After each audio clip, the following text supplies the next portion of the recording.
हर युग में वह गुरु सत्ता एक साथ बहुआयामी रूप में एक विराट लक्ष्य लेकर आती है।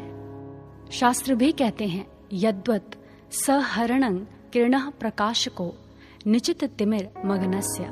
जिस प्रकार सूर्य प्रगाढ़ अंधकार में स्थित पदार्थों को प्रकाशित करता है, उसी प्रकार सद्गुरु भास्कर के रूप में उदित होकर आते हैं और दिन रात लाखों व करोड़ों ही नहीं अपितु पूरे वसुधा के उत्थान हेतु कार्यरत रहते हैं। और जिस किसी ने भी उनके इस महान लक्ष्य में योगदान दिया, वे समाज के लिए प्रेरणा बन गए, एक नया इतिहास रच गए। प्राचीन काल में एक घटना आती है। गुरु ने अपने 2 प्रिय शिष्यों को एक विचित्र सा कार्य सौंपा और दोनों को एक एक मुट्ठी गेहूं देते हुए कहा, कुछ समय पश्चात जब मैं तीर्थ यात्रा से लौटूं तो इन्हें मुझे सुरक्षित लौटा देना। जो शिष्य मुझे अपने गेहूं सुरक्षित लौटा देगा, वही मेरे लिए सर्वोत्तम दक्षिणा होगी।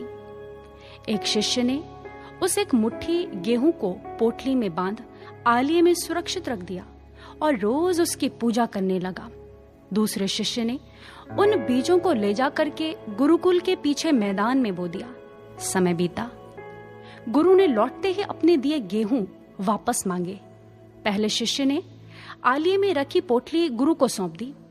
जब गुरु ने खोल के देखा तो यह क्या, गेहूं तो सड़ चुके थे, अब वे किसी भी काम के नहीं थे।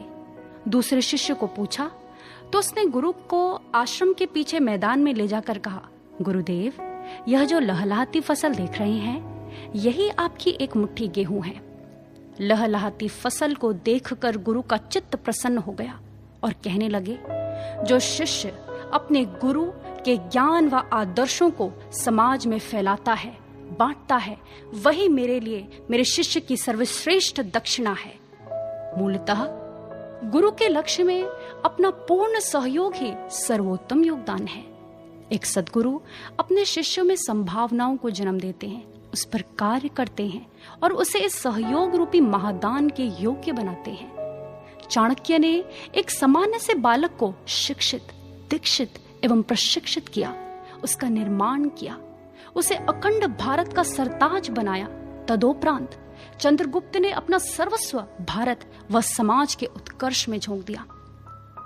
जगत गुरु श्री कृष्ण ने अर्जुन को सर्वप्रथम भय व मोह के पाश से मुक्त किया, उसे परम सत्य का बोध कराया।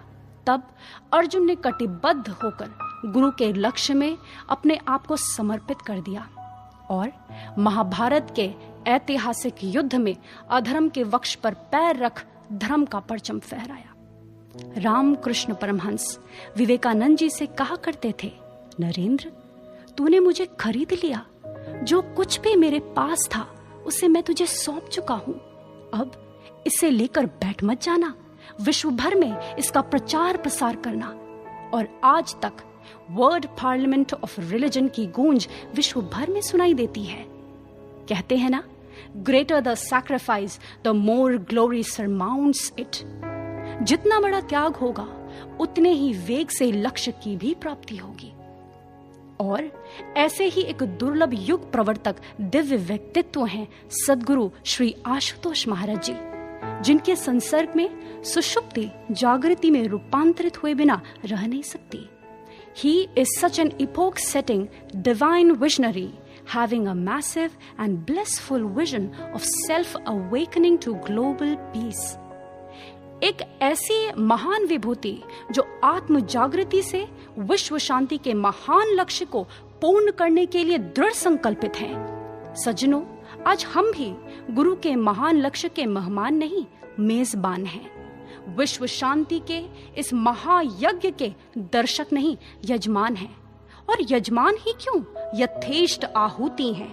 तब तो एक चंद्रगुप्त, एक विवेकानंद, एक शिवाजी थे, परंतु आज गुरु श्रेष्ठ के महानतम विश्व शांति के लक्ष्य को भेदने के लिए असंख्यों ही चंद्रगुप्त व विवेकानंद उद्यत हैं। उनके इन युगांतरकारी कदमों की चाप में ऐसा महानाद समाया हुआ है कि कोई उसे अनसुना कर ही नहीं सका। एक ऐसा आह्वान है कि समाज का कोई भी वर्ग इसका अनुसरण किए बिना नहीं रह सका। जहां जहां इन श्री चरणों के चिन्ह पड़े, वहीं वहीं से हजारों लाखों कदम उनके पीछे हो लिए। सैकड़ों आए, लाखों आए, और आज विराट समूह उन श्री चरणों का अनुसरण कर रहा है। इस महान लक्ष्य में सहयोग देने को विवश हो गया है। धन्य है ये श्री चरण, धन्य है ये श्री चरण। श्री चरण गुरु आपके हमें नया उत्साह जगाते, चरय वैती पाठ हमको है पढ़ाते। विश्व को एक घर बनाने का है प्रण लिया आपने, दिव्य आवाहन सुना ये आपके पदचाप में। त्याग तप दिन रात करके हमको मंजिल से मिलाते, श्री चरण गुरु आपके हमें नया उत्साह जगाते। योग क्षमताओं व श्रम का हो ये अब अनिवार्य है, दिव्य युग निर्माण में बलिदान हर स्वीकार्य है। कुचल कर निज स्वार्थ को सबके लिए जीना सिखाते, श्री चरण गुरु आपके हमें नया उत्साह जगाते। विश्व शांति का बिगुल फिर बज उठा है समाज में, भाग्य का धनी योगदान दे जाएगा महाकाज में। अरे सुनो युग आशुतोष का आ रहा, ये ही बताते, श्री चरण गुरु आपके हमें नया उत्साह जगाते, श्री चरण गुरु आपके हमें नया उत्साह जगाते। बोलिए श्री सद्गुरुदेव महाराज जी की जय।